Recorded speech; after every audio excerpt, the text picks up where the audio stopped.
guys, it's Fiona from Eventide Reads, and I'm back with my book haul for October.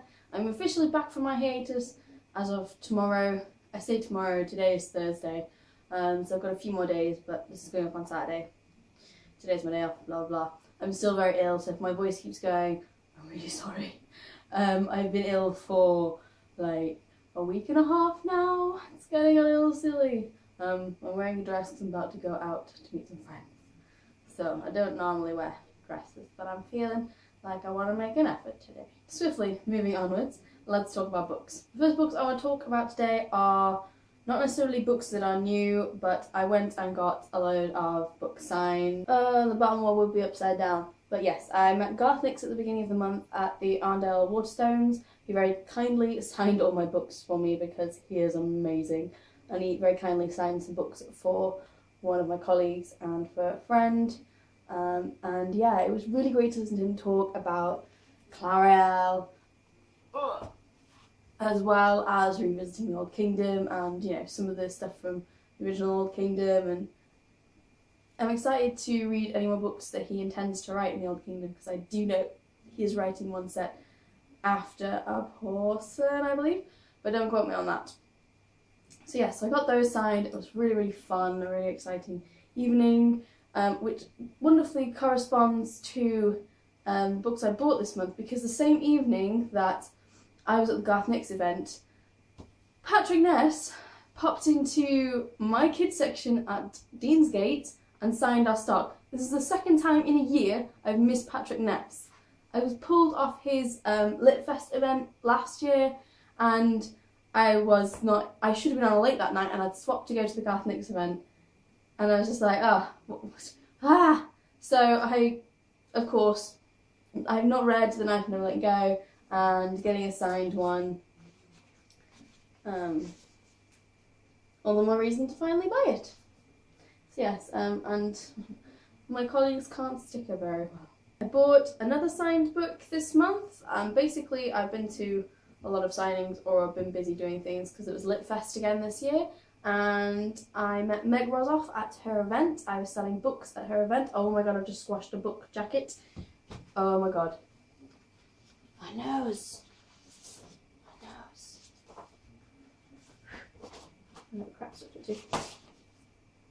Anyway, so I met Meg Rosoff at her event that she was doing. She was doing a talk for some schools, and I was selling the books there.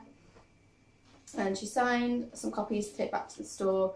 So I reserved one and bought it the next day. A book I've had on reserve for ages and I've been meaning to buy is this shiny edition of The Fault in Our Stars, because it's so freaking shiny and so pretty, and it will look beautiful on my shelves. Then bought The Chaos of Stars by Kirsten White. Again, this is one that I've been meaning to order in for absolutely ever. It's a Palpatine book, so it's one I usually have to order in, and then it came in as stock, and I went, you know what, I'm just gonna buy it.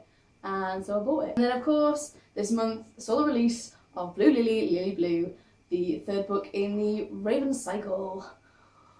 Oh my god. I agree with a lot of people about this series. The first book is very difficult to get into, but the second book blows your freaking mind. And because I'm still on my hiatus and I'm still busy, I haven't had a chance to read it yet. And I need to. So those are all the books I bought this month.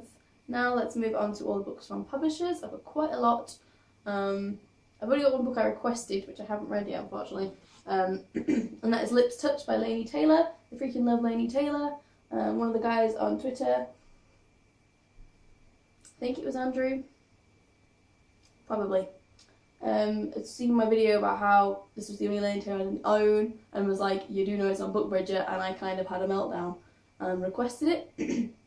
I believe it has already come out now. I am a little bit late due to my hiatus, unfortunately. But I will be reading this as soon as I'm off my hiatus, along with many other books. Many are fighting for place to be read right now. I got quite a few books from publishers this month, so I've just broken them down into what I got from which publisher. So let's start with Electric Monkey. I've not received anything from Electric Monkey in ages, so I was really, really happy to get some books from them. So this month I got Seed by Lisa Heathfield. Yeah, Heathfield. This is a futuristic romantic thriller, I believe, or some sort of more dystopian-esque book. It even comes with a little bookmark you can plant and it becomes flowers, which is really adorable. So I will definitely be planting that in my garden. And then funnily enough, the day before I received this one, I'd actually been reading a lot about it on Instagram because a couple people had received it and I was like, that sounds really interesting, quite different, and I think it's a little bit controversial, and that is Me and Mr. J. It arrived in the post for me the next day. But yeah, this sounds like it's gonna be maybe a bit Marmite. Maybe people will love it, maybe people will hate it, but I'm just really curious as to how it deals with the subject matter of falling in love with your teacher, and I'm very, very interested to see if it deals with it in a way that I like or a way that is sensitive enough. So really, really intrigued by this. Really can't wait to read it. It comes out in February. And Seed is March, I believe. Next we have a book from Penguin, and it is All the Bright Places by Jennifer Niven. I don't know. It's got a little thingy on the front. I don't know a huge amount about this.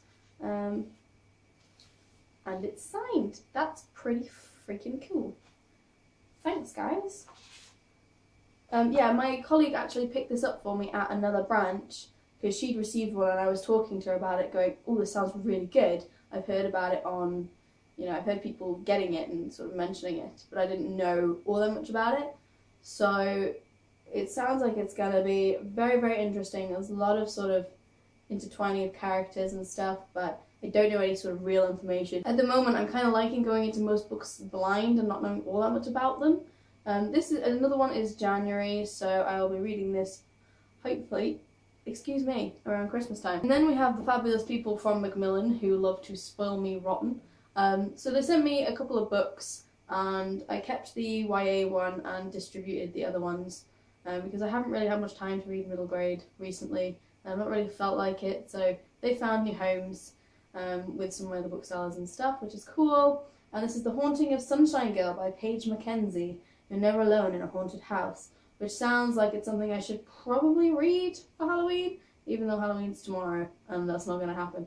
But yeah, this is another one that's due out in March next year, and it sounds like it's going to be a little bit creepy. Paranormal Activity meets American Horror Story in this haunting new series for teenagers based on the viral hit YouTube channel. So if you're interested, yeah, The Haunting of Sunshine Girl, maybe YouTube it and see what you can find. The other book that Macmillan sent me is My True Love Gave to Me. I basically tweeted about this and was like, oh my god, I didn't realise it was out and everyone's getting them and oh, I really need it. And I think what's her name? Catriona, I hope I've said that right, saw my tweet and very kindly sent me a copy because she is an absolute gem. And we're reading this for our December read on the Bookish Brits. So if you have a copy and you don't know when to read it in December with us. Come and discuss it on our Twitter feed at Bookish Brits, because I know so many of us are excited about this. And I know one of my colleagues, Laura, she has already read it and she was just like, oh my god. And my colleague Vicky has read it and she enjoyed quite a few of the stories. I think there's one or two she didn't quite get on with, but I am just so insanely excited. Oh, I can't wait. Next are books from HarperCollins. So this is from HarperCollins 360. It's a finished copy of On the Fence by Casey West. You might remember a little while ago that I had a proof of this. They sent me some Casey West books and I distributed them because I'm kind like that, because I have read some of them already since before they sent them. So thank you very much. I think it's Ellie who sent me this one. Yes. Thank you very much, Ellie, for sending me this. So I have finished copies of both of her paperbacks now. Oh my god, go back on the shelf. You think being a bookseller I'd be really used to that. The other book from Harper, this is from Harper Voyager, is this book. This is Fire Sermon. You've probably seen it around on the interwebs because everybody is talking about it. I was not part of the review section that got the numbered alpha and omegas. I just got a regular proof copy. One of my colleagues has already read it, but he's not a big fan of sort of YA crossover. So, yeah. I'm really excited about this. It's due out in February and I want to read it soon because it looks really freaking cool. And it's compared to Laini Taylor, Deborah Harkness, Margaret Atwood, like I said, YA crossover, really, really looking forward to this. Can't wait to read. I have a couple books from Bloomsbury, something a little bit different. So There Will Be Lines by Nicholas Lake. He's written a couple of YA books, but I haven't read any of them, unfortunately. And this is kind of what it's going to look like. It's kind of cool. And I like that they do sort of that on the spine, so that one matches my Take Back the Skies one as well from Bloomsbury, which is kind of cool. I know absolutely nothing about it, just that the jacket on the back was kind of cool, and I knew the name Nicholas Lake, so I thought I would give it a go. I think, because I know he's written YA before, but I don't know if this is YA or adult this time, but I thought, you know what, why not just give it a shot, you never know. Another one from Bloomsbury is Weightless by Sarah Bannon, I think that is. This seems like another YA crossover, because I was reading the back of it and it's listed as, oh my god, I completely like crushed the back of it. It was listed on our system as coming out and being in general fiction, but it sounded kind of crossovery, because it's set in a high school, and I thought, you know what, I'm gonna give it a go and see if it is crossover or not, and whether I enjoy it. And I really like the cover. I think it's really, really pretty and really, really different. So big love for that, and I'll be reading that. That comes out in March, so I'll be reading that early next year. The book I'm most excited about is The Mime Order by Samantha Shannon. This is the sequel to The Bone season, which I freaking loved. So this was meant to come out before Christmas, and it has been postponed till the end of January, but I have a proof, and it is a lot smaller than The Bone season.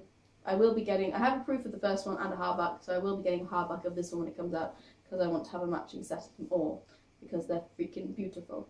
And yeah, I'm so excited to read this. I can't wait. Oh my god. Yes, so I haven't read anything about what's going to happen in book 2 yet, so again I'm going into it slightly blinded, apart from what I know from book 1. I'm very excited. That's it today, that's my book haul. I'll be back as normal next week, hopefully. This hiatus is driving me mad. Last year I finished early, this year I'm probably just going to make my deadlines. And yeah, chaos, absolute chaos. But I will see you all in my next video, hopefully on Tuesday, but wait and see. Bye.